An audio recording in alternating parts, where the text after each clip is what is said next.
O Senhor esteja convosco. Proclamação do Evangelho de nosso Senhor Jesus Cristo, segundo São Mateus. Naquele tempo disse Jesus a seus discípulos: quando o Filho do Homem vier em sua glória, acompanhado de todos os anjos, então se assentará em seu trono glorioso. Todos os povos da terra serão reunidos diante dele, e ele separará uns dos outros, assim como o pastor separa as ovelhas dos cabritos. Ele colocará as ovelhas à sua direita e os cabritos à sua esquerda. Então o rei dirá aos que estiverem à direita: vinde, benditos de meu Pai, recebei como herança o reino que meu Pai vos preparou desde a criação do mundo. Pois eu estava com fome e me destes de comer, eu estava com sede e me destes de beber. Eu era estrangeiro e me recebestes em casa, eu estava nu e me vestistes. Eu estava doente e cuidastes de mim.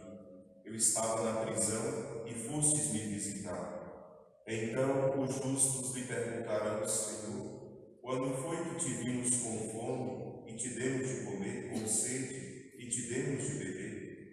Quando foi que te vimos como estrangeiro e te recebemos em casa, e sem roupa e te vestimos? Quando foi que te vimos doente ou preso e te fomos visitar? Então o rei lhes responderá: em verdade eu vos digo, que todas as vezes que fizestes isso a um dos menores dos meus irmãos, foi a mim que o fizestes. Palavra da salvação. Glória a vós, Senhor. Que as palavras do Santo Evangelho perdoem os nossos pecados.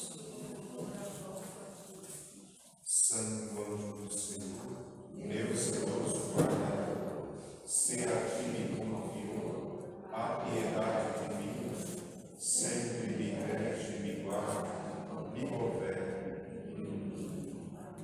Jesus manso e humilde de coração. Filhos, nós estamos hoje diante de uma daquelas santas que nos constrange pelo tamanho do amor que ela teve a Deus, nosso Senhor, e pelo tamanho do desafio que ela teve das coisas desse mundo. Santa Isabel, desde criança, já era plena de Deus. Aos 4 anos de idade, foi prometida em casamento. Aos 11 anos de idade, ela já vivia se preparando para esse matrimônio. Com 14 anos se casou, com 20 ficou viúva e com 24 morreu.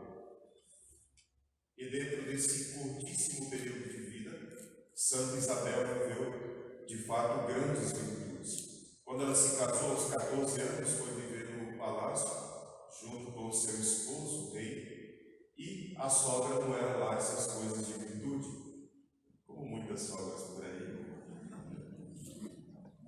Não era uma mulher tão virtuosa e acusava Isabel de ser esbanjadora, uma mulher que esbanjava os bens. Na verdade, ela fazia muita caridade para com os pobres e a sogra não gostava das posturas, a sogra não gostava também do modo tão humano que Santa Isabel tinha para com as pessoas e até para com o próprio esposo, porque Luís, rei da Hungria, tinha um amor extraordinário por Santa Isabel, e ela o amava ardentemente. Quando ele morreu numa guerra, ela, muito nova, aos 20 anos de idade, desesperada pela morte do marido, corria pelo palácio, sofrendo e chorando, e a sogra dizia: como é que pode? Diz que é tão virtuosa, e esse desespero todo.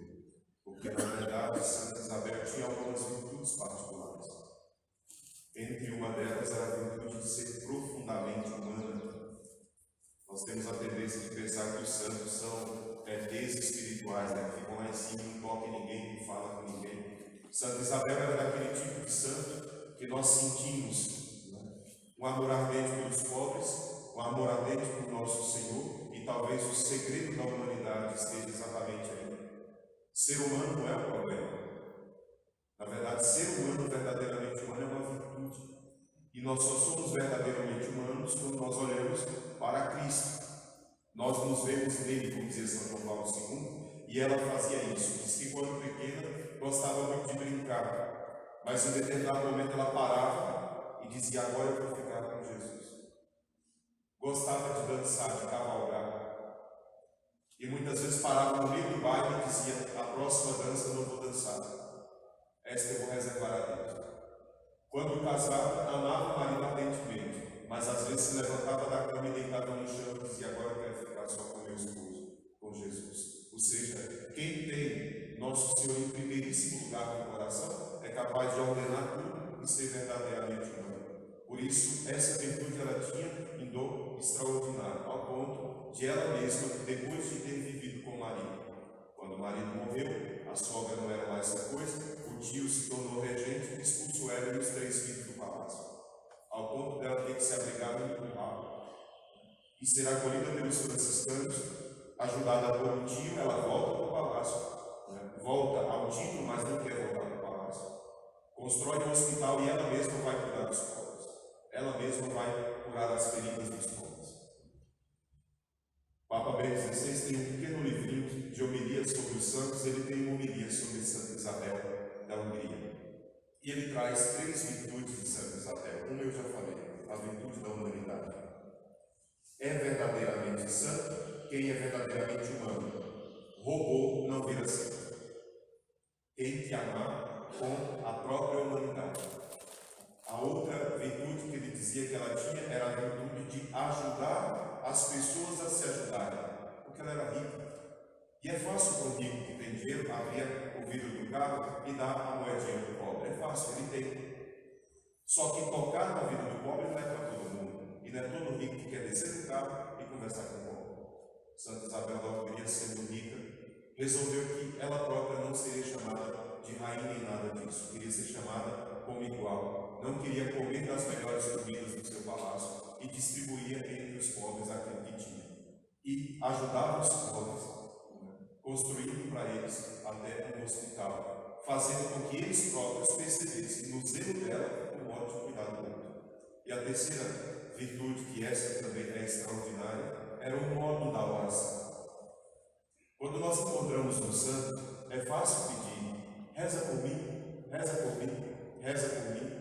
E nós esquecemos que nós também temos que rezar.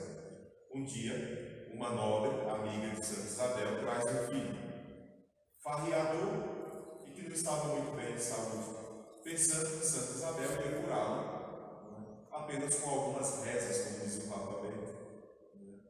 E essa nobre vem com o filho e Santa Isabel diz: tá bom, só que nós não vamos alcançar a graça sozinhos, vamos fazer nós dois. Então vamos rezar, se ajoelha. E começou a rezar. E ele achou que seria 1, 2, 3 orações. E ela começou a rezar. E foi rezando. E a hora vai passando e não para a oração. E vai rezando. E ele vai rezando. E o Papa Bento relata um texto da biografia dela que diz que esse jovem começou a faltar o fôlego, ansiando o amém, esperando que terminasse a reza. Então rezar. E começou a rezar. E foi rezando. E foi rezando. E foi rezando. E ele começou a rezar com ela, até que chegou o bendito do amém, depois de algumas horas de oração, porque ela era uma mulher de oração. Ela fazia o bem para as pessoas.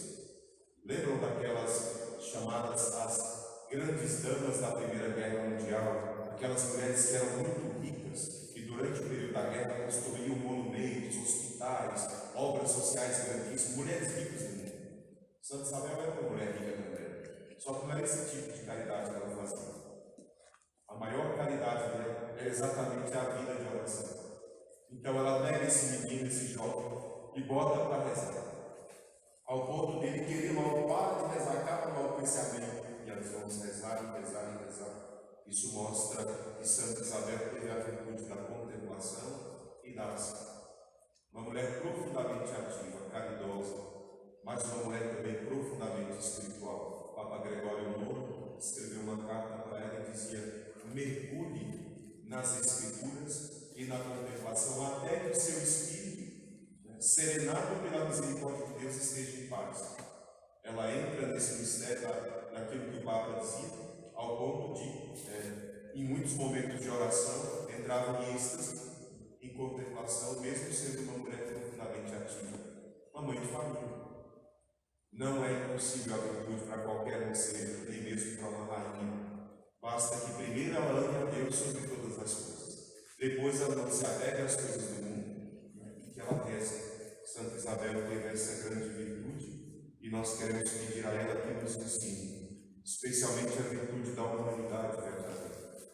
Uma santa de 24 anos de idade que soube amar o seu marido, amar os pobres, amar as pessoas, até perdoar a sogra ela conseguiu. Tem muitas famílias que padecem assim de destruição por falta de perdão, ela conseguiu. E conseguiu especialmente se tornar uma consagrada, se tornou uma terceira franciscana, uma leiga consagrada, e dedicou a vida, o resto da vida, ao cuidado dos irmãos. Louvado seja nosso Senhor Jesus Cristo, para sempre.